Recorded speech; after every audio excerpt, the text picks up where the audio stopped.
арналган деген эместе биздин арабызда бизге ушундай жол көрсөткөн, багыт берген агаларыбыз, эжелерибиз ушул залдын көркүн ачып отурат.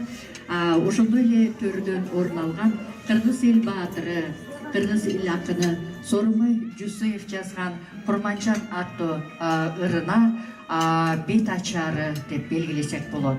О сөзү Сооронбай Жусуев агайыбыздыкы, ал эми обону болсо кыргыз эл артисти, мамлекеттик сыйлыктын лауреаты Керим Турапов агайыбыз. Ушул эки инсандын залкар жараткан чыгармасынын бет ачарына барыбыз чогулуп күбө болууга келдик. Анда ушул аземди ачуу үчүн Жогорку Кеңештин депутаты, Ата Журт партиясынын лидери Жолдошева Жылдыз Айтбаевнага берсек.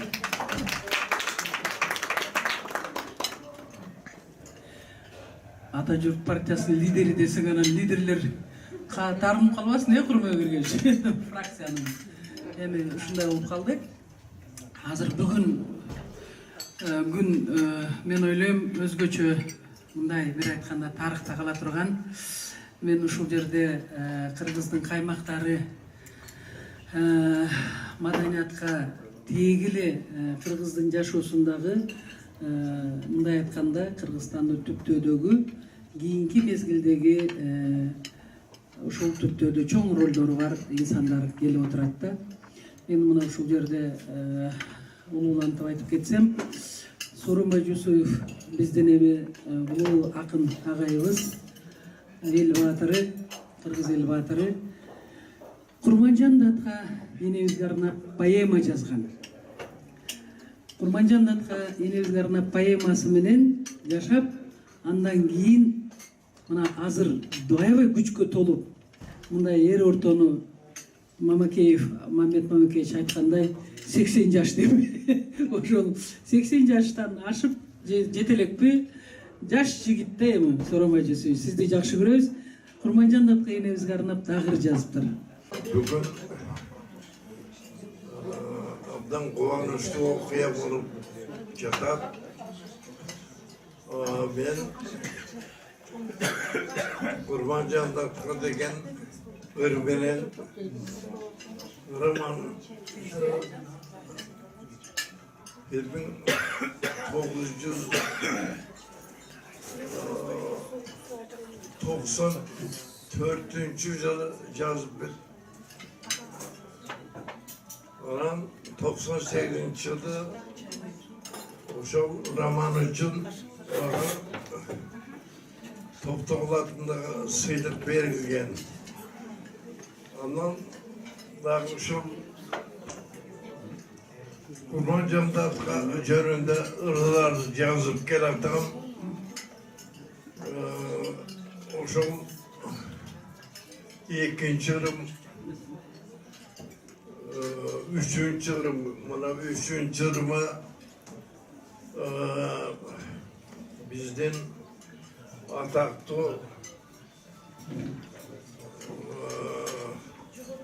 ырчы энем Керим Тураповго текстин бердирмеле ошону мындан 3 жыл мурда. Анан ошого обон чыгарып, анан ошо менин 110 обонду ырларымын турган китеби чыгып атат. Ушул айдын аягына чейин чыгып калат деп турам. Көбүн арнап жылдыз ушу Курманжан датка үчүн иштеп келе жатат. Анан Курманжан датка үчүн иштеп келаткан эмгегин баадагандар бар. Баадабай тескери айтып жүргөндөр да бар. Ушундай болот экен. Ошо эсселикти жактырбай, бир эле сокаганы аял турат ошогантип болсун деп. Мындай болсо эмне кылыш керек? Жанагы Бейшеналиевадай бийлетип койсун Курманжанды. Эми ошол Курманжан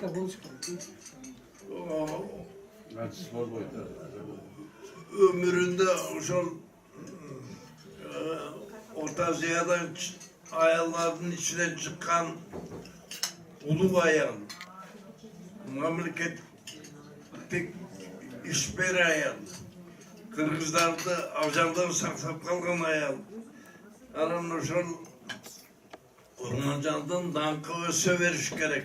Eski tam eğen turat kıştağımda Ivaqtan esi yok dep buzbağla tüy bir tuğan bolom silerge men tüngülüp tizmeňerden sızbağla bozorgan bostam tursa jol boyunda boordoş bürö bar dep oylogula atanem maktilekten salgan ele arbagın unut kılıp koybogula кичинекей бул баягы чоң композиторлор укса мындай болсо керек. Бирок Жылдыз Айтыбаевна дайым жок жерден бирдемени жасайт дагы, татынака кылып элдин башын кошуп, ушундай бир тойго айлантып, майрамга айланткан бир жакшы касиети бар да.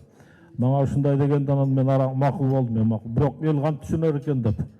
Мейли, барыңыздарга рахмат. Жакшы күндөр болсун, жакшы чыгармалар жаралсын.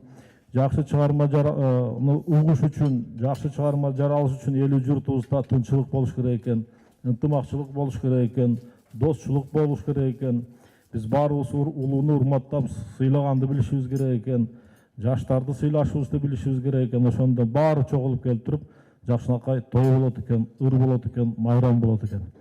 Эгерде жакшы күндөр болбосо, ырды уга турганда эл калбай калат экен. Ошон үчүн элибизде аманчылык болсун, тынччылык болсун.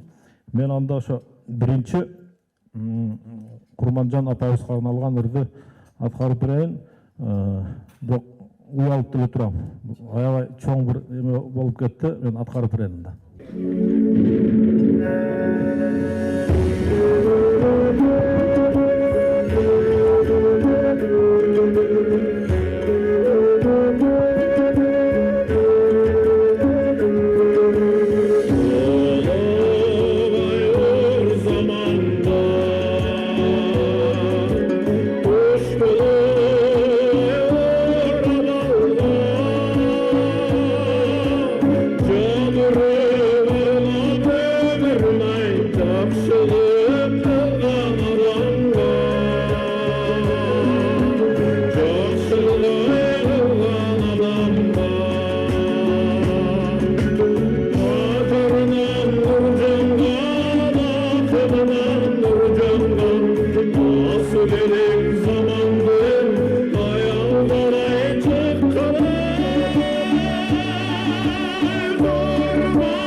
Ушундай.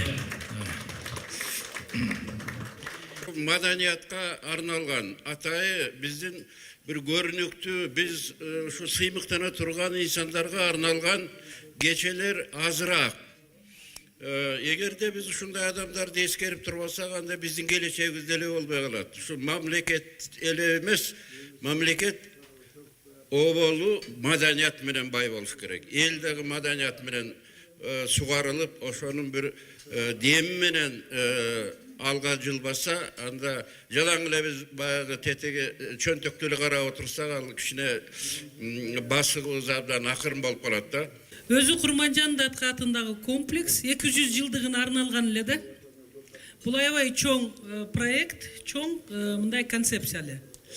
Бул жерде мына Сукөлдүн Өрнөк айылынан 15,6 гектар жер берилген да. Бул жерде ачыгын айтыш керек, Аскар Акаевич 8 гектарын берген, кийин анан Алмазбек Шаршенович задание берип 2007 жылы анан 7,6 гектар бөлүнүп калды. Бунун негизги максаты 5 багытты камтыйт. Биринчиси музей, 1917 жылга дейин Кыргыздын тарыхы. Анан экинчи этажы Совет доору, үчүнчү этажы эгемендүүлүк. Анан 11 инсандын эстеликтери болот. Булар кимдер? Барсбек, Махмуд Кашкари, мына Атакеватыр деп атабыз, Ормонхан, Алымбек Датка, Калыгул Оля, Бурунбай би, Курманжан Датка, Шабдан Батыр, Байтик Батыр, анан Калыгул Оля. Ошону менен бирге бул жерде спорт. 50 метрлик бассейн өзү республикада жок. Биздин жаштар ушул жерде спорт менен мындай айтканда заниматься этсин дедик элек. Үчүнчү багыты бул жерде кичинекей футбол, тиги булар бүт бары бар. Ошондой эле концертный зал 2000 орунду Юрмаладагыдай кылып. Анан кинофестиваль өтө турган жерлер, ошону менен бирге саммит өтө турган жер эле. Президент, парламент, өкмөт. Бул аябай уникальный нерсе болчу. И ушул чоң отелдин алдында абдан чоң шар. Шардын ичинде 3 дүйнө жүзүндөгү расадагы аялдар баланы кармап турат. Мир и женщина деген. Өзүнчө бир мындай жакшы неме болчу. Анан албетте могу жерде коттедждер, булар жетим балдарга, оорукчан балдарга биздин фонд кайрымдуулук болгон үчүн ошолорго арналган болчу.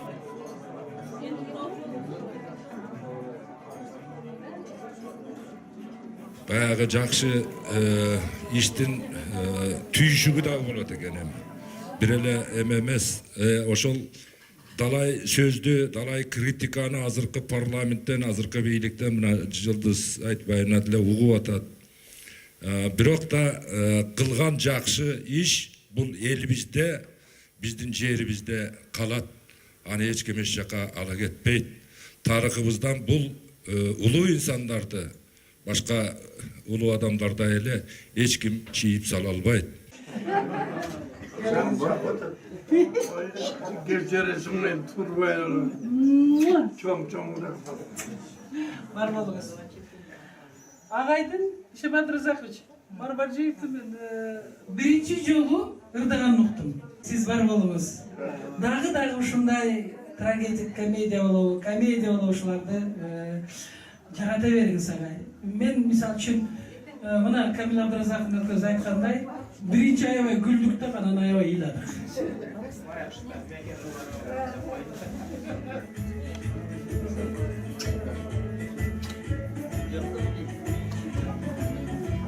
Керим Мырзалиевич. Мен bir секретті айтайын Абылеке. Бұл презентация, мен чын айтсам білбептірмін, Сооронбай Жээнбекович ушундай ыр жазғаны, анан ойын жаратканын. Керим Мырзалиевич бір маселе менен келип калат да, көп сүйлөшүп отуруп, анан ушундай ыр жазыптыр, мен ойын жараттым. Мен тиги телефонума жазып алдым эле, коюп берейинби деди да Ишим Абдыразакович. Мени коюңузчу десем, агыр дукканда мен ушунчалык бир башкача болуп кеттим. Курманжан атканын барбагы биздин жаныбызда тургандай болуп кетти да Бактыгүлөжө. Анан айттым, жок, буну презентация кылмай сайын, бет ачар кылып, биздин улуу аксакалдар батасын бермей сайын, сиз радиого дагы, телевидение эч жака чыгарбай туруңуз деп. Мына ушул экспромтум ушундай жакшы бир ой пайда болуп, мына бүгүн ушул кечебиз аягына чыгып атат. Бизди Кудай колдоп тынчтык, ийгилик өнүгүү болсун bizde. Kerim altının bize şamanlıkları Andemesi vata suraydı. Vatalı bizde ulu kişi sorun bekene. En ulu uşuldu, ağamız da İşim Abdırazak. Sorun bekene, özümüz öyle verip koyalımız vatanı. Varımızga. Tırgızın hep yurtuna. Maneke, ha? Yıldız bu geçeni bu ırdın bitaçarın en doğru dengede uyuşturganı için çok rahmet eyleyin. Emi uşul Kurbancan Datkan'ın arbağı daim konuşulsun. Emi uşul var da boz. Esen bolalı, densolukta bolalı, ömrümüz uzun olsun. Kökörüngüzde saklap жүрген en kımbat maksatlarımız orunlasın. Amin. Amin.